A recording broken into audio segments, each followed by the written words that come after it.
Hello दोस्तों, राधे राधे। कैसे हो आप सभी लोग। आशा उम्मीद करती हूँ सब स्वस्थ होंगे, मस्त होंगे, अपने अपने कामों में व्यस्त होंगे। तो दोस्तों, मेरा नाम है ममता बिष्ट। मेरे यूट्यूब चैनल का नाम है ममता बिष्ट ब्लॉग। स्वागत करती हूँ आप सभी लोगों का देवभूमि उत्तराखंड के खूबसूरत और छोटा कस्बा रानीबीगढ़ से। तो दोस्तों, आज की वीडियो की शुरुआत भी कर लेती हूँ। वीडियो की शुरुआत होनी मेरी अभी 9 बजे से और सीधे किचन से, क्योंकि बाहर इतनी तेज़ बारिश लग रही थी सुबह से। क्योंकि मैं उठ गई थी 6 बजे और मेरा नहाना धोना हुआ और कपड़े वपड़े धोए। आजकल कपड़े सूख भी नहीं रहे हैं, तो तब बहुत मोटी बारिश लग रही थी और फिर अभी थोड़ा रुक गई थी और बारिश लगने लग गई है। तो मौसम तो बाहर जाके ही बताऊंगी। अभी तो मैं किचन में ही हूँ। बस मैंने सब्जी वगैरह काट दी है और सुबह से नहा धो के झाड़ू मार के झाड़ू पोछा कर के अब मैं खाना भी बना रही हूँ, आप लोगों से बात भी करती हूँ। तो वीडियो की शुरुआत भी मैंने कर ही दी है। तो मैं बनाऊंगी लोहे की कढ़ाई में, और लोहे की कढ़ाई में कद्दू की सब्जी बहुत अच्छी होती है। और बाकी मैंने कल रात को आलू बॉईल कर रखे थे, तो ये छीले नहीं थे, वो ना ख़राब हो जाते हैं फ्रीज में। तो आज बनाऊंगी कद्दू की सब्जी। जो कद्दू हम लोग पहले खेतों में दुनिया भर के कद्दू गाय भैंसों को देते थे, वो कद्दू आज 50 रुपये किलो और के हैं। समय समय की बात है, क्या कह सकते हैं। समय तभी बोलते हैं ना, समय बड़ा बलवान होता है। तो आप लोग कहोगे कि तुमने 2 चुटिया बनाई हैं, कार्टून जैसी बनी हो। हाँ, मैंने ना कल रात को बनाई थी ये चुटिया, क्योंकि मैं नहाई लेकिन सर नहीं, बाल नहीं धोए मैंने। रोज़ रोज़ बाल 3 4 5 दिन से कंटिन्यू नहाना है, तो ये बाल नहीं धोए मैंने, क्योंकि बालों में ना सारे बाल निकल जा रहे हैं। कभी रक्षाबंधन आ रहा है, कभी कुछ आ रहा है, तो नहाना तो पड़ता ही है। कभी मंदिर जाना पड़ा है। तो वैसे भी आजकल बहुत ज़्यादा उमस हो रही है, बारिश के साथ साथ इतनी ज़्यादा उमस हो रही है, क्या ही बताएं। तो नहाना भी ज़रूरी है। मैं 2 चुटिया में कैसी लग रही हूँ कमेंट करके ज़रूर बताना, क्योंकि 2 चुटिया इसलिए बनाई है, बचपन से साले मेरे बाल कभी बढ़े ही नहीं। जब भी देखो यहीं तक बढ़े, कभी यहाँ तक नहीं बढ़े। इसलिए मैं आंकड़ा लगा रही थी कि जब मैं हाई स्कूल इंटर में पढ़ती थी तब भी इतने ही छोटे थे, जब मैं 4 5 में पढ़ती थी तब भी नहीं छोटे थे।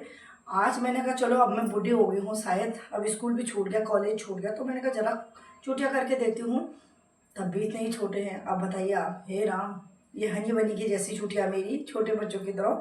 तो ये भी ठीक है, वो ना मेरे झुंगरू जैसे बाल ऐसे ऐसे आ जाते हैं। कल रात को मैंने नारियल का कोकोनट ऑयल लगा के बिल्कुल बाल एकदम से पौनी बना रखी है, ताकि मेरे बाल। तो दोस्तों, थोड़ा चाय और बच गई है, पी लेती हूँ। नाश्ता तो कर दिया, लेकिन चाय थोड़ा और बच गई है पी के लिए। राजमा, राजमा किस किस को पसंद है जरूर कमेंट करके बताना। ये मेरे पिछले बार के राजमा हैं, जो कि मैंने मंगाए थे। हाँ, पिछले बार नहीं, पिछले बार के। इतने साफ हैं, ऐसे लग रहा है कि अब भी खेत से लेके आए हैं। तो अभी तक बचे ही हैं इतने ज़्यादा, तो हो ही जाएंगे अगले बार तक। दोस्तों, अभी 12 बज गए हैं, 11 बजे से बैठी हूँ और यहाँ पे बच्चे के लिए निबंध लिख दिया, कंप्लीट हो गया। तो ये निबंध पे मतलब कब का दिया है ये निबंध, रक्षाबंधन पे ये मतलब कि निबंध दिया था लिखने के लिए। बाकी लड़की ने निबंध लिख दिया है। और बाकी अब मैं क्या करती हूँ, लाइट तो है नहीं, सुबह से मौसम दिखाती हूँ बाहर का कि मौसम कैसा हो रखा है, और बाकी आप लोगों को दिखाती हूँ कि मौसम के मिजाज क्या है बाहर के। तो थोड़ी देर में रुको कि आज का मौसम, सुबह कल रात से कंटिन्यू बारिश, सुबह भी बारिश, और उसके बाद थोड़ी सी अभी 8 9 10 बजे बारिश बंद हो गई थी, अच्छी धूप खिली हुई थी। और बाकी उस बीच मैंने भी कपड़े वपड़े धोए, देख सकते हो पूरे कपड़े धो के आधे कपड़े इधर डाल रखे हैं, क्योंकि आजकल बरसात में बहुत ही ज़्यादा समस्या है, इतने की कोई हद नहीं है। कपड़े सूख ही नहीं रहे हैं, कोई कहीं पे डालने पड़े, कोई कहीं पे डालने पड़े हैं। तो ये कपड़े मैंने धोए थे, मैंने कहा सूख जाएंगे करके, नहीं सूखे। और बाकी आधे, हाँ, मशीन में भी डाले थे मैंने, तो थोड़ा थोड़ा सूख गए हैं। फिर से मौसम बहुत ज़्यादा ख़राब हो गया है, उधर से ऊपर से तलवाड़ी साइड से पूरे बादल आ गए हैं और कोहरा लग गया है। और बाकी उधर ग्वालदम की साइड से देखो बारिश आ गई है, बहुत तेज़ की बारिश आने लग तक। जब तक बारिश नहीं आती है, पहले अपने खतरे का, जो भी हमारा खतरे का निशान है उसको साफ़ कर लेते हैं, क्योंकि जिसे हमको बार बार चोट पहुँच रही है। और कई इतना ज़्यादा फिसलन हो रहा, क्योंकि ये टाइल ऐसे है ना, मतलब फिसलने वाले टाइल हैं। और अगर ये चप्पल सीधे नीचे से थोड़ा खुरदुरे चप्पल ना हुई ना, तो सीधे दांत तो टूटेंगे ही।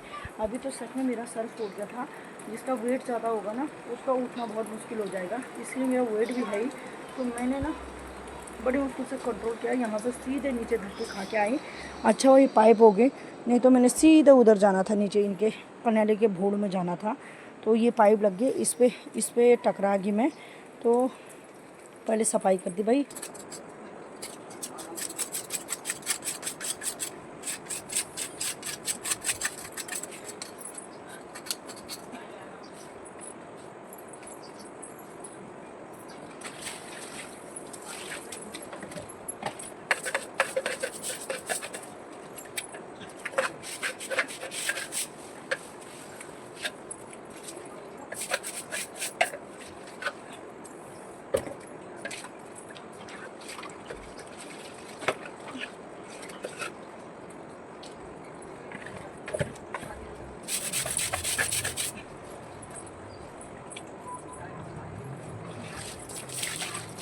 पूरा देखो बिल्कुल खराब होता है, बाप रे।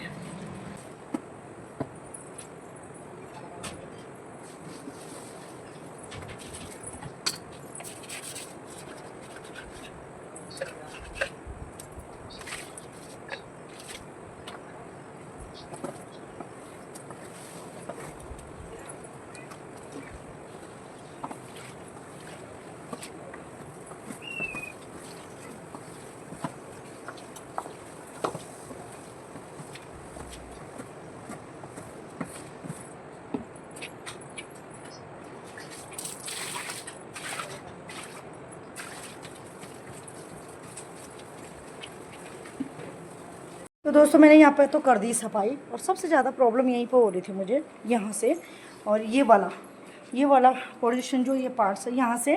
सुबह में इस पर इतनी ज़्यादा काई जमी थी, आधा सुबह निकाल दिया था मैंने, क्योंकि मैं यहाँ से फिसली इस बाथरूम से यहाँ गई सीधे नीचे, जहाँ पर ये स्टूल रखा है इसके बगल पर था भाई। यहाँ पे अगर ये पाइप नहीं होते ना यहाँ। तो दोस्तों मेरे जैसे साधु संत कौन है इस दुनिया में। अभी बन रहा है मेरा खाना, और आज बन रही है फर्स्ट क्लास मोटी दाल, मतलब कि हाँ, मोटी दाल का मतलब है जैसे राजमा और काले चने, राजमा और काले चने की दाल बन रही है आज। और बाकी फर्स्ट क्लास ये साबुदाने, आहा कितनी अच्छी लगती है। कभी कभी, रोज ही नहीं। हम तो पहाड़ी लोग ही हैं, खाते रहते हैं रोज। कभी सोयाबीन, कभी काले भट्ट, कभी चेसू, कभी काली दाल, कभी उड़द, कभी मसूर, कभी दले हुए चने। यही दाल, हम बाज़ार की दालें कम खाते हैं, बाकी हम सब मोटी दाल खाते हैं। कभी झोली, कभी आलू की खिचवाड़ी, कुछ ना कुछ खा ही लेते हैं।